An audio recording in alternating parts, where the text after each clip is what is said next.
Seigneur soit avec vous. Et avec votre esprit. Évangile de Jésus-Christ selon saint Marc. Gloire à toi, Seigneur. En ce temps-là, Jésus disait à la foule, « Est-ce que la lampe est apportée pour être mise sous le boisseau ou sous le lit? N'est-ce pas pour être mise sur le lampadaire? Car rien n'est caché, sinon pour être manifesté. Rien n'a été gardé secret, sinon pour venir à la clarté.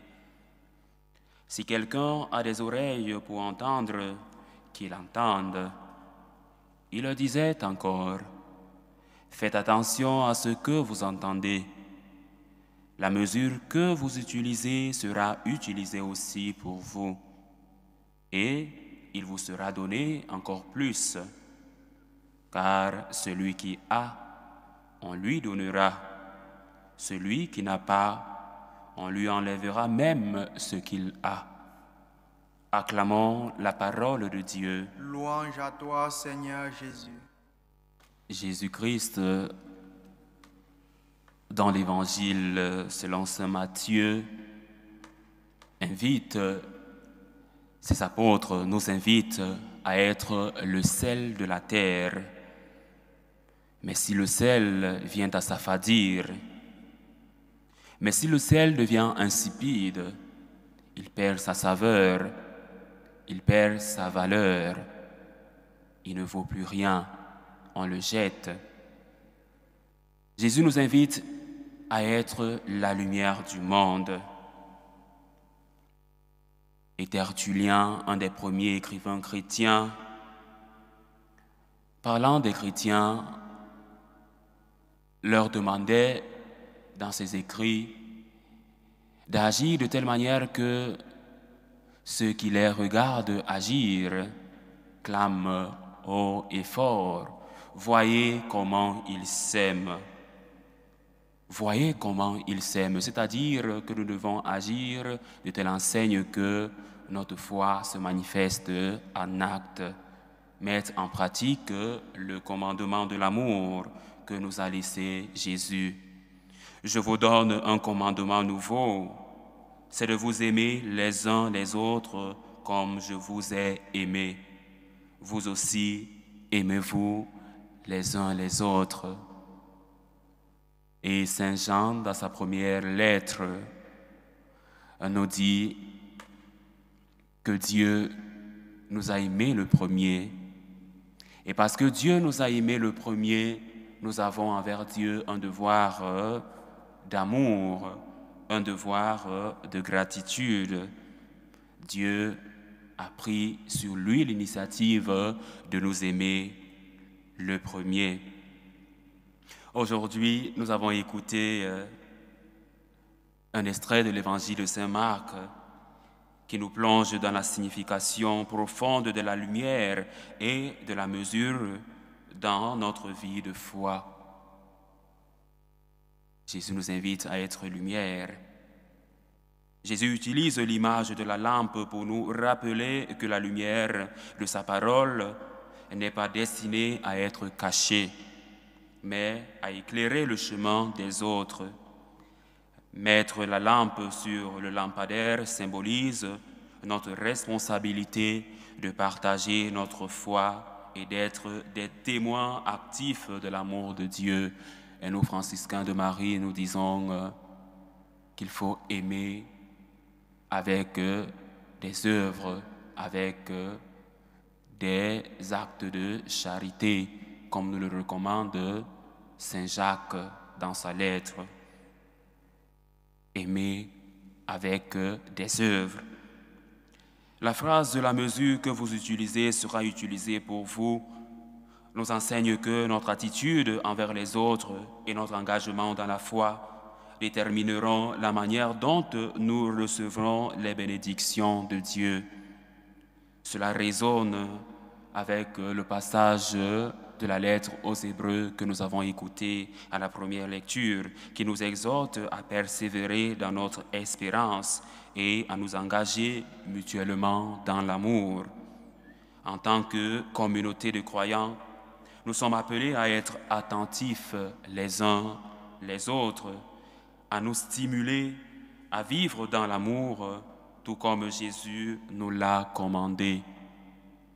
Vivre dans l'amour, laisser que se manifeste notre amour pour que tout le monde voit que nous sommes des chrétiens. Alors les paroles de Tertullien sont plus qu'actuelles lorsqu'il dit que nous devons agir de telle enseigne que ceux qui nous voient se disent que ceux-ci sont différents. Ils sont chrétiens, ils appartiennent au Christ. Voyez comment ils s'aiment. Est-ce que notre agir manifeste vraiment notre appartenance au Christ, à l'Église? Est-ce que nous agissons selon la loi de Dieu? Que chacun se pose ces questions aujourd'hui. Jésus, aujourd'hui, nous invite à laisser transparaître sa lumière, la lumière de notre foi, que chacun puisse communiquer aux autres la foi qu'il a reçue. Et le psaume nous invite, avec sa belle affirmation, que ta parole est la lumière de mes pas, la lampe sur ma route, et souligne l'importance de la parole de Dieu dans notre quotidien. En cherchant la face du Seigneur, nous trouvons la direction et la force nécessaires pour avancer sur le chemin de la foi. Ô Seigneur, le monde est ta richesse, la terre et tous ses habitants. C'est lui qui l'a fondée sur les eaux et la rend inébranlable sur les flots.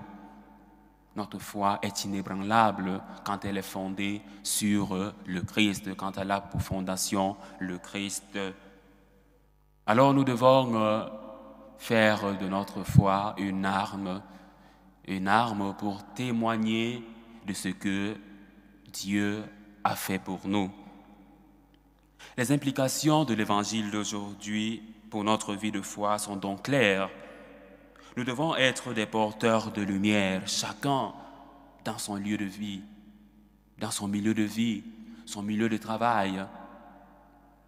Être des porteurs de lumière, partageant notre foi avec générosité et avec amour. En mettant en pratique l'amour fraternel, comme Tertullien le soulignait, nous témoignons de la vérité de notre foi. En agissant ainsi, nous créons une communauté où la lumière du Christ brille et où chacun peut être encouragé à grandir dans sa relation avec Dieu. Nous avons reçu la foi de nos pères. Ne l'occultons pas, ne cachons pas notre foi. Et le Christ nous avertit, celui qui a honte de moi devant les hommes, moi j'aurai honte de lui devant mon Père qui est aux cieux. Alors, faisons attention. Nous avons reçu la foi, nous avons reçu le Christ. Lors de notre baptême, il nous a été donné la lumière. La lumière nous a été transmise, le Christ. Et selon les paroles du prêtre qui nous baptisait, il disait justement « Gardez cette lumière toujours allumée ». Alors, il est important de ne pas faiblir, de ne pas faillir. Nous sommes humains, nous pouvons tomber, mais il est question de nous relever parce que nous avons une force. Notre force, c'est le Christ. Le Christ, l'Eucharistie, les sacrements. Le commandement de l'amour nous invite à nous aimer les uns les autres comme le Christ nous a aimés. Alors aujourd'hui, il est plus qu'actuel, il est plus qu'important de comprendre l'importance du chrétien dans le monde. Nous sommes le sel de la terre, nous sommes la lumière du monde. C'est nous qui devons éclairer le monde.